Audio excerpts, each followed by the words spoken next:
Let me tell you a story. Story of a town that appeared out of nowhere and a family that carried a strange destiny. This town was called Macondo, and for more than 100 years, its people lived between dreams and reality, between magic and truth. At the heart of Macondo was the Bundeya family. Its generations rose and fell, repeating the same joys and mistakes until time itself decided to end their tale. This is their story, a story of love and war, of hope and tragedy, and above all, of solitude, the founding of Maconomany years ago. A man named Jose Arcadio Bundeya set out on a journey with his wife, Uzula Iguaran.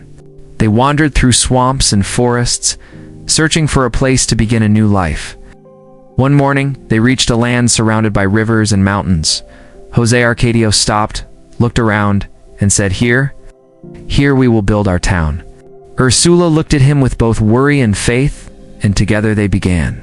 And so, Macondo was born, first just a few huts, but full of hope and promise. Life in Macondo was never ordinary. Strange things happened. Gypsies visited every year, carrying wonders no one had ever seen, magnets that pulled metal from the ground, telescopes that brought the moon close, and even a block of ice that amazed everyone. Among these gypsies was Melquiades, a mysterious man who became a friend to Jose Arcadio. He gave him strange books and spoke of secrets of the world. From then on, Jose Arcadio could not rest. He built a workshop filled with jars and metals, always dreaming of new inventions. But while he dreamed, it was Ursula who held the family. Together, working tirelessly to keep the home alive, children and passions, the family grew. Jose Arcadio and Ursula had 2 sons. Jose Arcadio, big and strong, and Aureliano, quiet and thoughtful. Later, they had a daughter, Amaranta. From the very beginning, passion and love burned strongly in this family, often leading to trouble. Jose Arcadio, the eldest son, was wild. His heart was captured by Rebecca, a strange orphan girl who arrived, carrying a bag of her parents' bones. Their love was so fierce that they ran away together, leaving scandal behind. Aureliano, gentle and deep, loved Remedios, a sweet young girl. They married, but happiness did not last. Remedios died young, leaving Aureliano broken forever, and Amaranta rejected every man who loved her.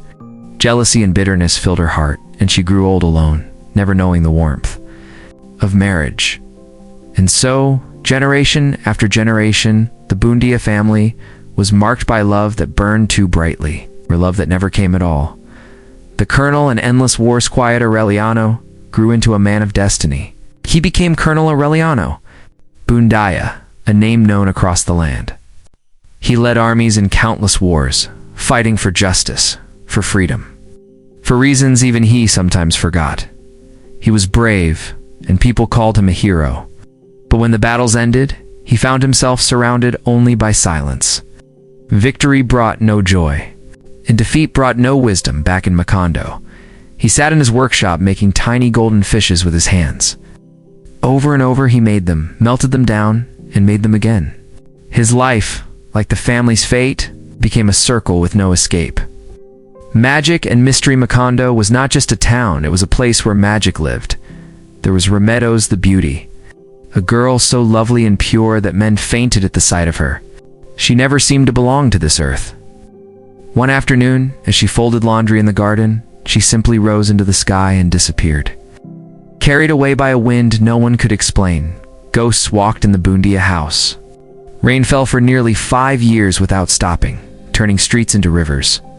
A plague of insomnia once struck the town, making people forget even the names of ordinary things in Macondo. The strange was normal, and the impossible became part of daily life. The banana plantation, and the darkest day as time passed, outsiders came. A banana company arrived, building plantations and bringing workers. At first, Macondo grew rich, and jobs filled the streets. But soon came cruelty, hunger, and injustice. The workers demanded fair treatment, but the company refused. One terrible night, thousands of men, women, and children were gathered in the town square. Soldiers raised their rifles, fired. The massacre was so great that bodies were loaded into trains and carried away. The government claimed nothing happened, but the truth remained in the memory of the Bundia family. That night marked the beginning of Makondo's fall. Rain followed heavy, endless rain that lasted for years. The town crumbled. The glory of Makondo washed away into mud and sorrow. The last of the Bundia style, the family continued, generation after generation. Children were born, many with the same names: Jose, Arcadio, Aureliano, Amaranta, as if time itself refused to move forward. But destiny had already been written. One of the last descendants, Aureliano, Babylonia, discovered the old manuscripts of Melquiades, the gypsy.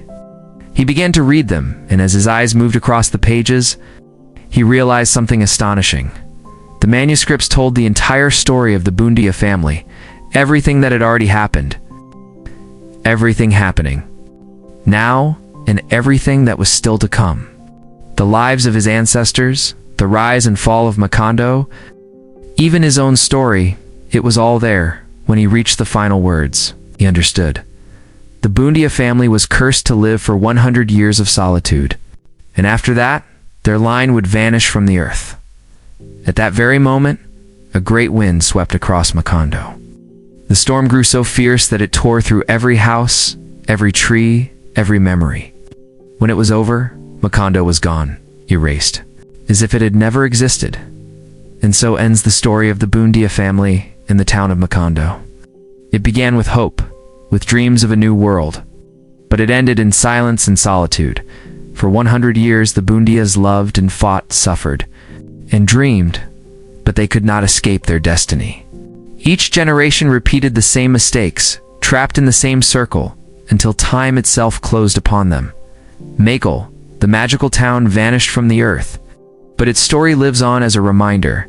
History repeats, solitude follows us, and the deepest longing of every heart is connection. Asterisk, thanks for watching. If you really like the story, please do like, share, subscribe, comment on my channel World Stories. See you on the next video.